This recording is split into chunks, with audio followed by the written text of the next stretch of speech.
Les lions, est-ce qu'il n'y a pas en ce moment pour vous quelque chose d'étrange qui se passe dans votre vie sentimentale, mais plus généralement dans le lien que vous entretenez avec les autres?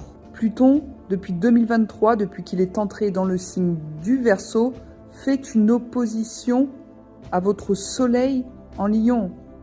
Verseau, c'est le signe en face de vous.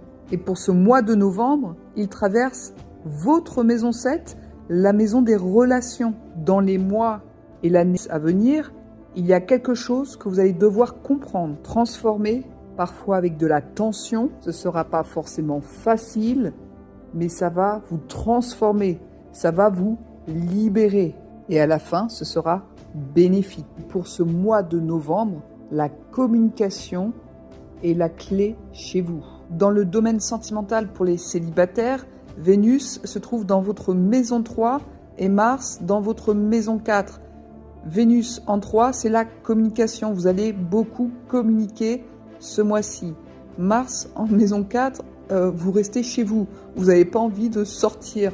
Vous voulez communiquer de chez vous sans forcément passer dans une action concrète. Pour les personnes qui sont en couple, là, c'est des discussions au sujet de votre foyer qui peuvent parfois être un peu houleuses. Dans le domaine du travail, c'est génial. Il y a de l'envie. Mercure en Sagittaire, c'est de l'envie, c'est des idées, des projets. Pour ceux qui sont sans emploi, vous envoyez des CV un peu partout, c'est bien. Vous avez vraiment une énergie bonne à ce niveau-là. Sauf qu'à partir du 10 novembre, Mercure va commencer à entrer en rétrogradation.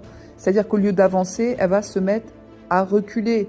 Et là, à partir du 10 novembre, dans le domaine du travail, ça risque de bloquer. Si vous avez un projet, si vous devez signer un contrat, si vous attendez une réponse, ça va bloquer.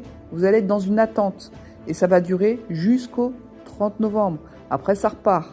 Dans le domaine de la santé, Saturne-Neptune fait toujours un quinconce à votre soleil. Alors un quinconce, c'est un aspect quand même assez faible. C'est pas quelque chose de fort comme une conjonction, un trigone, un carré. Non.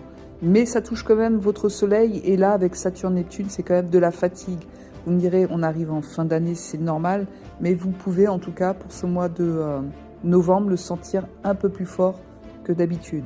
Surtout que ces derniers mois, ces dernières peut-être années, depuis 2023 en tout cas, vous avez pu perdre un petit peu de votre rayonnement légendaire, les lions. Ça va revenir, mais pour ça, il faut du repos. Et c'est à l'intérieur de chez vous, dans votre foyer, mais aussi votre intérieur.